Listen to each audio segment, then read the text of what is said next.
The quote for the day is from Peter Drucker. Plans are only good intentions unless they immediately degenerate into hard work. This week, we are talking books, and we're talking kind of our favorite books that have helped us in our career, etc. And Matt, today you've got a book. Awesome. And I have it here. Interesting enough, I'm not a reader. I'm a listener. So I do Audible. And as soon as I find an Audible I love, I buy the book as a physical representation one. I love to look at bookshelves. And I love this book in particular is called The Creative Act by Rick Rubin. So Rick Rubin is a really famous musical producer. So he's worked with all the best of pop stars you could think of. And this book, in a nutshell, is basically explaining how to be creative. And sort of interesting, Jerry, because yesterday you had the book on how to be lucky, and I was asking, like, there's no way you could practice being lucky, and this has this almost the same skepticism, like, how do you practice being creative? But I would say, if I had to summarize this, it's Rick does a really good job of just saying there's no rules of creativity, and you don't have to go for perfection. A lot of times people stifle their creativity because it has to meet this ideal standard, has to be perfect, has to be right. And that's the beautiful thing about creativity, especially around the arts.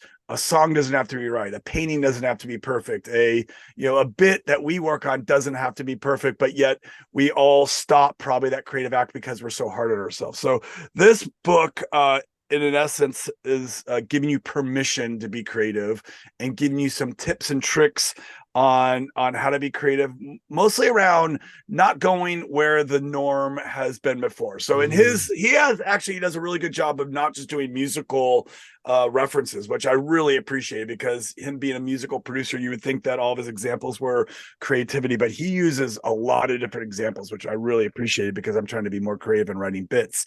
And how he breaks down how to be more creative is each chapter has kind of a thing like, hey, the past did things this way, so don't think that you have to do it that way in the future as just a really rough thing. Or if you're a musician, country western songs have this, call it, if you listen to country, they all have these kind of tips and tricks or these kind of characteristics. Like, stop using that historic norm or what everyone thinks is how it should be. A song should be 3 minutes long. A movie has to be 90 minutes, and a drama versus a horror movie has to have these things. So, and it's a little bit elementary when you listen to it, but it actually is really refreshing to get this reminder that you are probably stifling your own creativity because you're thinking about, oh, the song has to be 2 minutes because that's what's played on the radio, or a movie has to have these things, or a painting has to be a perfect, all paintings are rectangles and they're all done on, he actually uses this example, all paintings are done on a canvas. Like, why is that the norm? Like, think differently and, paint on different media. So this is a good book. It was recommended from a good friend of mine, Becca Powers, who actually wrote a book of herself, and she recommended this because she found this book as she's creating her second book, which is really awesome. And it really hit home, and it's like a 4-hour listen on Audible, so it's not too bad. And another reason why I wanted to buy the book is each chapter he ends with an amazing quote. So if I'm ever allowed to do a quote ever again on the show, Jerry, I bought the book because there's quotes at the end of each chapter that are all reinforcing. They're written out and they're on a single page, Matt, so we're sure we don't lose or forget. Boom. Okay. For all new listeners to the show, I one day was responsible for doing the quote of the day, and it was veterans themed. So I did a Google search, and when the Google search came up, I read the quote, but I didn't click on it and expand it.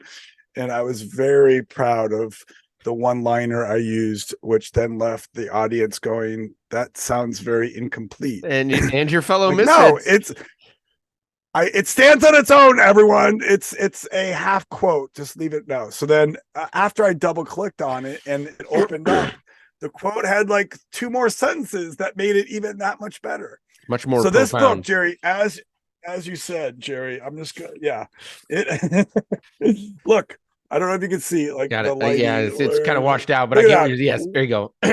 It's white on both sides, and Got it. I could read these You'll three lines.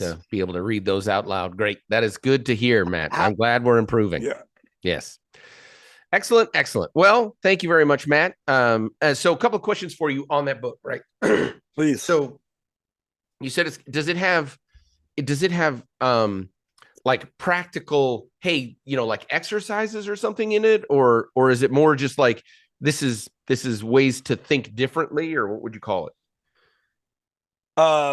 Ways giving you creative license to think differently and points out some of the things that we all do that might stifle us. Like Ah, the example of historically a country western, and I'm using this as a made, yeah, yeah, country yeah. songs have this thing, or a movie has this, or a painting is always on a canvas. Like that is these norms that, or historical things. I would say um, he at the end of each chapter there's like a one paragraph quick summary, so I wouldn't say it's not a workbook to I think your question, but Sure, it yeah. really quickly summarizes the things that Kind of his points, that he the talks the about. point of the It's chapter. a really cool, I mean, I literally in the first 10 minutes of listening to it I felt really relieved, and it took like a load off my back of this Huh. idea of giving yourself the creative license to not be perfect and to Wow. not have to be have it meet some standard in my own head. Is like the creative process comes to you in a lot of different ways, and why, how do you know it's done? How do you know it's perfect? Like a song, a painting, a movie will never be done. The artists or the producers of the movie or this are always going to find something they could always do better, right? Even in our Huh. bits, I could have done that Oh, better. Or you guys helped punch it up because I didn't think of it. But so it wasn't done in your eyes because you found something you can make it better, but I thought it was done, or maybe I was a little timid and I wasn't confident in it being done. So giving you the confidence that just roll with it. It's art. Creativity doesn't have to have this end game or end deadline. It'll always be better, but don't be so hard on yourself. It I was like it. And it was like, uh, give me the book title and the author again one more time. okay, the book is called The Creative Act, A Way of Being by Rick Rubin. So the picture on the front of the book is kind of an abstract looking record, which is kind of apropos. He is a musical producer. Um, Got it. he Okay. does use a few examples of musicians of working with them. He was like, I was working with this 10-time Grammy winner who Mm. literally wanted to walk out of the studio because the song wasn't perfect in that person's eyes. And he was like, oh my gosh, this is perfect. Like what, or this Oh, is that's good enough, or interesting. this is good enough to be a bestseller, or it's going to be played on the radio a million Uh, times, but yet it's yeah. Listen to an Audible too. If for those that like Audible, Rick Rubin actually reads the book, and he has the most like mesmerizing ah, voice that it's just like this. that's awesome when it's somebody that And can when you're in really. the recording studio, it's never going to Uh, be perfect. it's it's You're always gonna you'd find hear something else to do. the Yeah. voice you'd hear when he was talking to you and guiding you through the recording process, and you're like, oh, this is awesome. Oh, Oh, that's cool. oh, yeah. If I had a lick of musical and he was in the in the control room and it's like, Matt, let's do that take again. You're like, that was good, but put more energy into it. Sing it like you stole it. Yeah. That's cool. All right. Well, thank you very much, Matt, and thank you for joining the call today, or the meeting today. Thanks to my fellow misfit Matt Campisi. My name's Jerry Black. Have a wonderful day.